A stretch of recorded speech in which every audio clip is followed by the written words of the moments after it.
once you get everything you've ever wanted, it only gets crazier from there.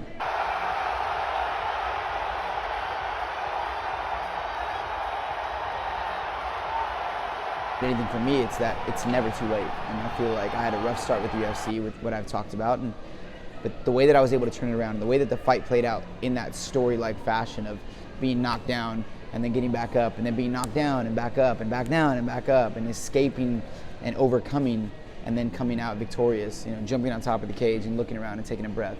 I feel like that's the message that I'm out here to spread, and I feel grateful to be put in a position by God to be able to spread that. I went into fight week weighing 138, 137, so I lost 10 pounds. And when I say that it was an easy cut, I mean nobody was having to drag me out of the sauna. I wasn't passing out. There was no like hallucinations or anything. It was still kind of rough to get those last couple pounds off. Just there's like anxiety in your body, but I was still talking, laughing. My voice was still intact. Usually my voice becomes scratchy and hoarse. It becomes hard to talk. So when I got into the octagon, I was maybe like 144, 146, but and then after the fight, I'm still floating between 140 and 145, really healthy weight for me. I feel like people don't understand what it takes when you do a weight cut. So like you say hallucinations, you've had that before? Yeah, in October, the morning of weigh-ins, it was like, we got to the UFC PI at 6 a.m. to start the cut.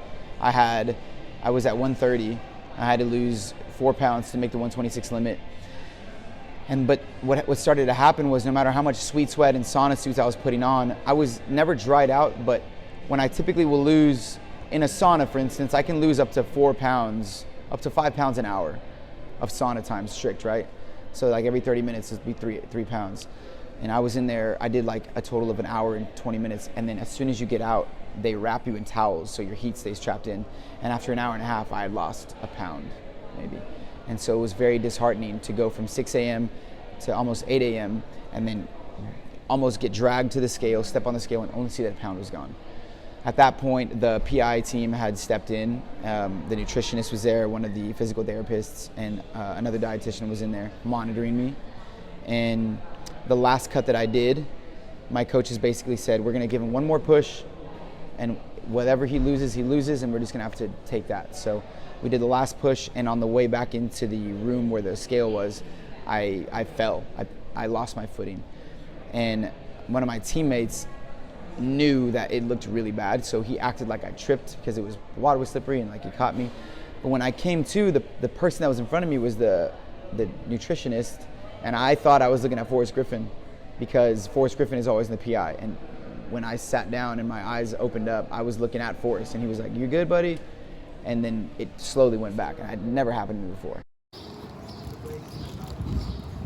There was some good fights, but I confidently believed that it was going to be really hard to top that. I mean, unless Corey and Cheeto went out and did something that was similar, then I in my heart, I kind of felt like I at the very least earned fight of the night, so people don't really know that either. Even when you make it to the UFC, if you're not winning, you're not making a lot of money. I've been in positions where I've had to either borrow money or I've had to like really be super frugal, and to reach that point to where I get the fight of the night bonus plus my win bonus, obviously I'm not gonna blow it on a Rolex. If it brings me a bonus, then I'm gonna go blow it on a Rolex. and then figure out what I'm gonna do for rent next month. That made for good TV though. It just puts me in a position now where I can comfortably train and have my expenses taken care of, and have extra money to buy new gear or different recovery things that I might need, and just make me a better fighter overall until I get my next agreement. You're this UFC fighter, you must have it all figured out, which you'd be surprised how often that is the case, that people think that.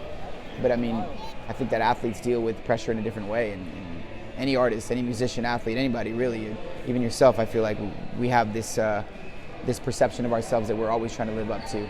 And if we always place that on an achievement, I think that it's just going to end up crippling us. So. And how are you feeling? Mentally, physically? I feel like there's been a breath of relief. I think that all the pressure that I've kind of put on myself as a young athlete coming up, there's so much pressure that nobody else's pressure could ever amount to half the pressure I put on myself. This self-criticism, the doubt that I'm trying to overcome in my head, All of that was to get into the UFC. And when I got into the UFC, I thought that it would stop. I thought that I've achieved this thing, so now I'm gonna be who I say I am. But it actually got worse when I made it to the UFC. And I feel like not enough people prepare you for that or talk about that. Once you get everything you've ever wanted, it only gets crazier from there.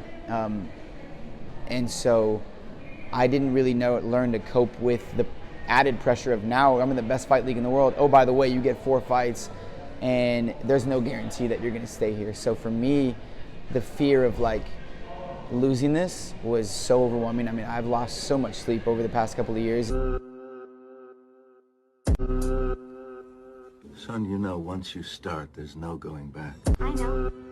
This means total commitment. Once you begin the path, there is no leaving the path. Are you sure you're ready for that?